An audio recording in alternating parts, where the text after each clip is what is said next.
Uh, Hi, I'm Jake, and I'm out here at Red Winery Road in a tiny little block of Malbec that we have here in the bottom.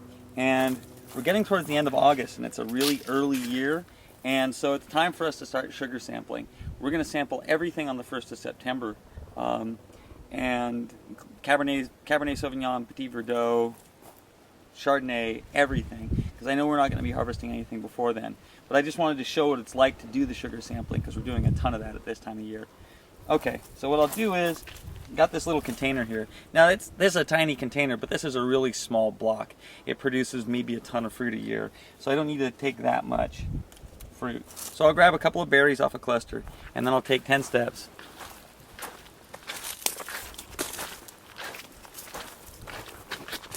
And then I'll just take another couple.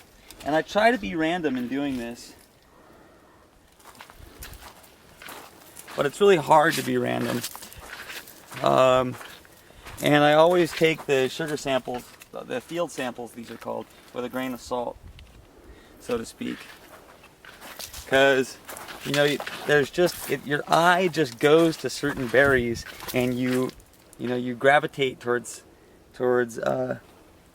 the nice looking berries, the berries on the top of the cluster, the berries that are out in the sun, as opposed to just having it be truly random.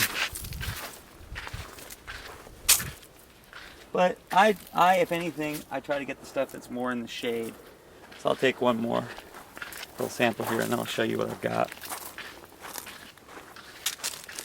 Alright, so there you go. So you can see, I'm just taking a little pinch. I'm just taking 2 berries off each cluster that I grab. And then I'll take all these home. It'll be this coffee cup full of stuff. I'll take all that home. I'll squish it up. I'll put it in the refractometer, and we'll get a reading. And so when I get back to the winery, I'll let you know what that is. But oh, one more thing. See, check out how exposed this is, right? This is just one side of the vine, right? And here's the other. The obvious difference is that one side is in shade and the other side's in sun. But what you're trying to do is get a representative sample of a combination of fruit that's in the sun and in the shade that proportionally represents what's actually out here. And that makes it a little bit tricky. So anyway, we'll take this, and if you do a good job with the sampling, you're within one percentage point of what the actual sugar in the field is.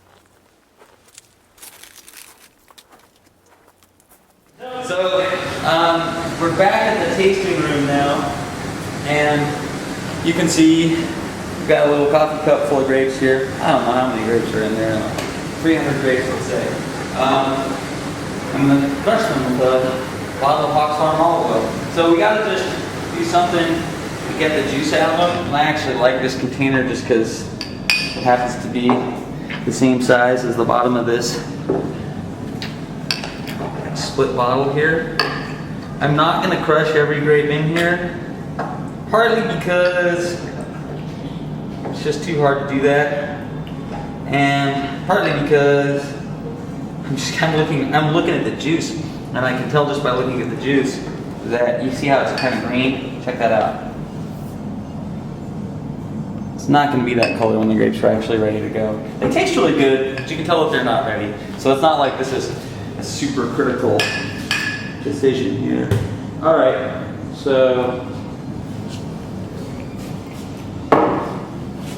this is called the refractometer, and this right here is just a little protective thing. Put that over the top of it so that you don't break the prism. There's a prism in there, and according to what the sugar content is of this grape juice, this grape must, it refracts light differently, and according to that refraction, you read the sugar level. I may have to go outside to do this. That's what I typically do. I don't know, I can see it. Those are at about 18. I think that's a low reading, but yeah, I can't show you that spectrum by shooting through the lens there. You can try, but I don't think it's going to work. All right. Well, thanks a lot. So the juice tastes pretty good, but not good enough.